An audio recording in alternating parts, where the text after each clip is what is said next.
Welcome back to the week, every week, where Bill Cole joins us from Cole Roofing and Pfister Energy to provide therapy for me, and certainly need some therapy when I've been up late watching bad baseball and certainly sitting around waiting for the Ravens to go down to Carolina this week. Man, it's a weird week, Bill Cole, when we get together every week and talk about all the things that could be the storyline, but Justin Tucker missing an extra point and losing a football game, that's not one that we had drawn up last week, right? Yeah, didn't see that one coming, did we? I guess it was inevitable, but his facial expression, as the whole world loves to, talk about, it just kind of tells the story. Like, there was not a single ounce of doubt in his head, so there shouldn't have been in any of ours either.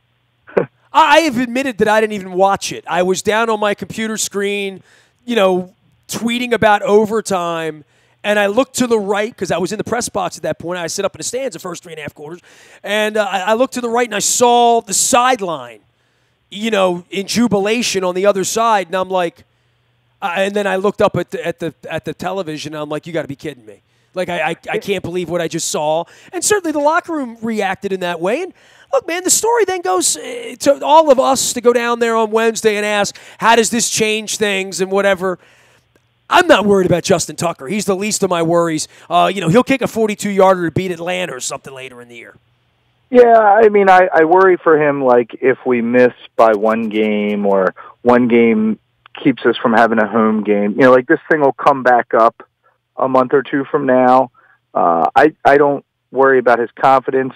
There's some weird conversation and innuendo about the winds changing in the stadium with the new stuff they're putting up. And, there's probably something to that, and that worries me because, well, if the winds are different and that means our, superstar kicker all of a sudden doesn't know what's going to happen in December when the winds start really whipping, that worries me from a tactical football standpoint. But I promise you, and I talked to Sam Cook for 10 minutes at his locker on Wednesday about this, that first kick, and I sit right in the middle of the uprights. Like, I wasn't sitting there when he missed the kick. I was sitting there when he made the first kick that looked like he missed from my seat. So, and I was telling Sam Cook, I'm like, I sit in the front row, and I felt the gust of wind literally change as they broke the huddle on the first field goal early in the game.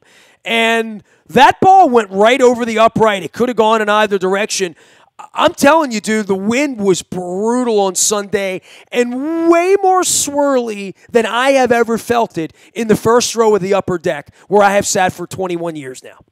Well, I mean, I don't think it takes a rocket scientist, right, to think that you had 4 open corners and now you don't, that it's going to change things.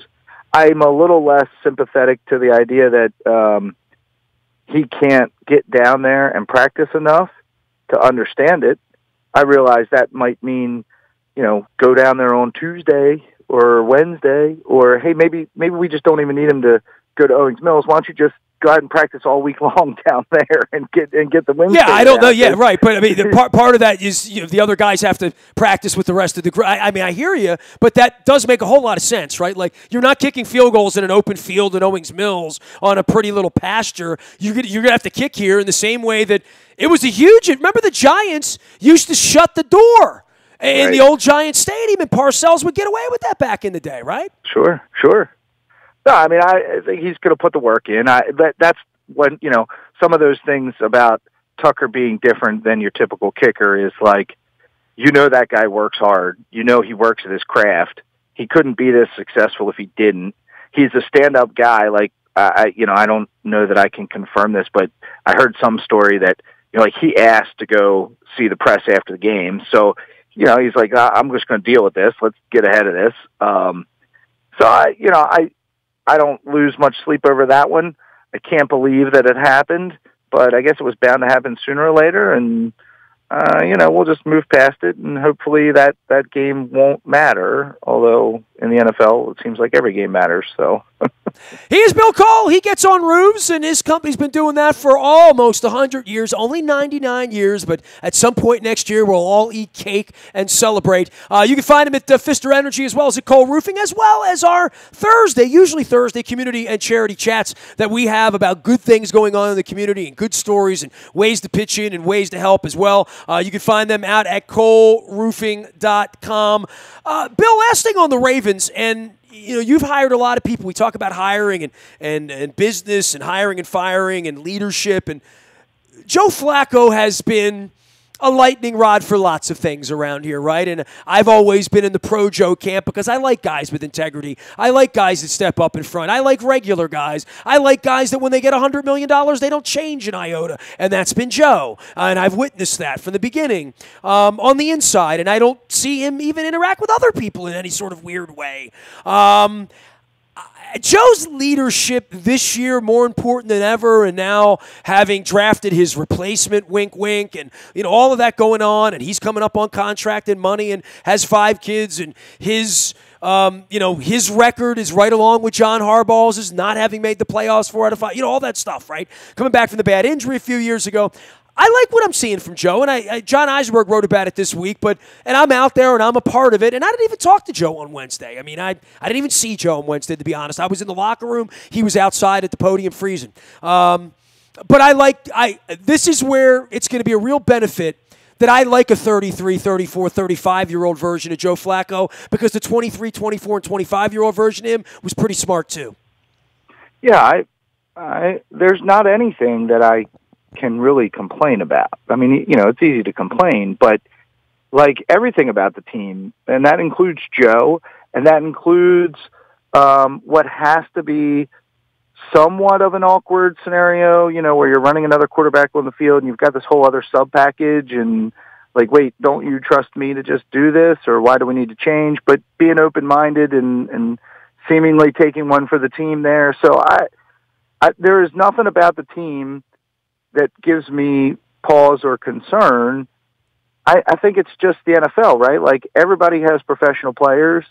The ball is not round. It takes weird bounces. Like, stuff's going to happen. The wind's going to blow. People are going to get hurt. Plays are going to work that you didn't think were going to, and then other things don't work that should have worked. We have creativity on offense. We have, tenacity on defense. We're going to be there, right? I mean, we're going to be there. Everybody's going to start talking about us a little bit more. I mean, we go down to Carolina and we wax them, and you just got to get right, and stuff's going to happen. But from specifically Joe, I love what we see. There's not. I mean, that he's not Aaron Rodgers, but you're okay with that. He's not Brett Favre, to keep with the Green Bay theme for some reason. Yeah, I always say that, but I feel like he can be at the 2-minute warning on Sunday, right? Like, once again, he walked into the podium after doing his job to get the game to tie, right?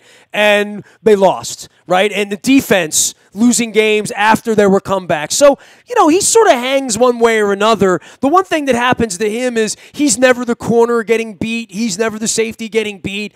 But he also hasn't been the guy throwing the interception that's cost you the game either in lots of cases in recent times. But to the point, someone needs to be the grown-up, and I like that it's him. I sort of like the bus I'm riding on from where he is right now to where we hope he'll be in December. And they have to go down to Carolina and win a game this week. It's a big game. It's a huge game here this week. First big game they've had in a while. People called him Joe Cool without it really being fair to call him Joe Cool, right? Like he was Joe Cool for a short period of time, but for you to really earn a name like that, you got to show me over a 12, 14, whatever year career. And I don't know how people could argue that he isn't, because you do have faith that 2 minutes left, he will take them down the field, especially with the amount of creativity that's in the offense now. Guys get open. He puts the ball there. They don't always catch it, but, that's part of football. So I'm real happy with Joe's play. I think he's been, to your point, true to himself. He hasn't tried to be someone that he isn't. he's not on the sideline berating anyone. That's not who he is. He never became that. He's very true. He is the guy that we know he is, and he performs. So I'm very happy. Here's Bill Cole of Pfister Energy and Cole Roofing. He provides therapy for me on weeks when the Ravens aren't very good. They were good, but not good enough last week. Now headed down to Carolina. You and I usually talk a little baseball. It's World Series week. The Orioles have missed out on Victor Mesa and his brother and the other kid that's a 16-year-old kid's going to pitch for the Tampa Rays now. Sandy Gaston. We'll be hearing about him in 5 years when he's coming to Camden Yards, and starting games for the Rays. Just some thoughts about baseball. Are you staying up late with this? I mean, you, much like me, sort of in the same age bracket and thought bracket about opening day and what baseball has meant to us in the past. Boy, this is not a good World Series right now, and I'm not sensing any enthusiasm on my Facebook, my Twitter, in my real world. I'm married to a Red Sox fan who's fallen asleep on the games the last couple of nights, and not even her relatives are all lubed up somehow. Yeah, I'm certainly not a vested watcher at this point. I did catch a little bit, and I found myself kind of rooting for the Red Sox, which is sort of weird and it's uncomfortable, and maybe that's why I turned it off. I don't know. But you felt dirty, right? It's like, look, here's my best answer to that is, hey, why do you think it's taken the Terps so long to fire Durkin, right? Like, that's how much I care about baseball right now, is that I would probably respond with another question about something else to talk about, because it's just not even a thing. Like, missing on players, yeah, no kidding. I didn't really think that we had a shot. So I'm not, the next time I hear about the Orioles doing something and I'm mildly curious about it, I might be shocked that there's actually activity, something to report. So to me, it's just, I don't know what, I agree with you. I don't know what it is, but I can't even get excited to watch, the World Series, which is pretty hard to believe. Here's Bill Cole, Cole Roofing and Pfister Energy. Tell me what you do as far as getting on roofs. We talked about the wind in the game, and you were talking about that's something that, maybe a little bit more about than even I would know about, having stood on roofs. I'll tell you this, I live downtown, and where the big buildings are, there are wind tunnels that come through all the time that I'm subjected to most of the winter, so that it isn't like sort of all made up, right? The wind does work a little differently in stadiums and on roofs, right? Sure. Wind is just another challenge we face. I mean, it's just like when it rains. It's virtually, I wouldn't say, it's hard to do roofing work in the rain and the wind, which means that we have to be very productive when the sun's out. And to compound that issue is, like, when you have a problem with your roof, it's either rainy or windy. So our ability to jump when you want us to jump is in the face of the problem that's making your roof leak. So we work really hard to solve those problems.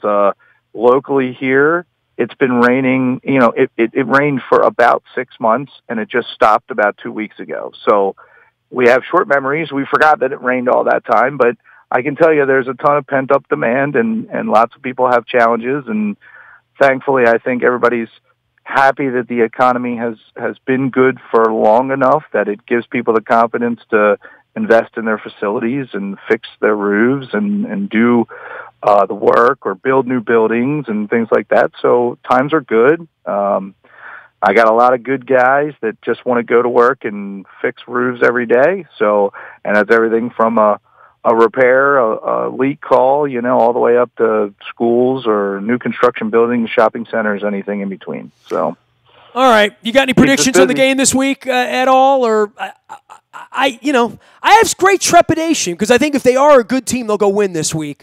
This is a winnable road game for them, and it would worry me if they lose this game, especially with the Pittsburgh-Cincinnati thing coming up, because that almost has to be a clean sweep if you want to win the division, right? If you want to harbor thoughts of playing from ahead, the Pittsburgh and Cincinnati games are huge. The week in between is huge. I think the health of this team with, last week, watching them play without a couple of starters, that always starts to matter a little bit, and missing the kick. This has got to be a rebound week for them. I mean, I want to see them go down there and win this game. Not necessarily impressively, but I want them to play good football this week and win the game for me to start thinking about January again with this football team. Yeah, look, I have absolutely no factual data to back up this statement, but it feels like one of those weeks where we just go down there and totally wax them. Like, I don't really know why. I haven't felt that way about any of the games so far this year, but it just feels like we're due, and we're just gonna, I don't know, we're gonna put one on them. I think. I think Tucker is a likable enough guy that the team is looking around like, don't worry, brother, we're gonna pick you up. Like don't worry, you've been there for us all this time. You never let us down. So we got you this week. We're just going to go out and we're not even going to make your kicks matter. And that could totally sound like I'm wearing my purple glasses and I live on some foreign planet, but that's just how it feels. I don't know why. So it's weird. Well, if they're a good team, that's how it'll go down, right? I mean, I would. Sure.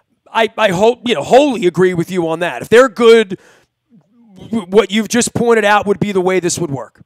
Yeah. No, I'm excited to watch. I think it'll be a good one. Bill Cole Roofing and Pfister Energy. Find him out on the web 24 hours a day or on a roof somewhere near you. You can find me out on the BuyAToyota.com audio vault 24 hours a day from anywhere in the world on your mobile device by downloading the TuneIn radio app. We do come in crystal clear from anywhere in the world. If you have a charity or community story that you want to tell, please email me, nasty@WNST.net, out on Facebook or Twitter or LinkedIn or Snapchat. Find me, and I'll be glad to tell your story, because that's why Cole Roofing and Pfister Energy sponsor our community and charity series, is to tell good stories. We've been doing that here all year long. We'll continue to do that as well. I am Nestor. We are WNST.net, AM 1570 at WNST Towson, Baltimore, and we never stop talking Baltimore sports.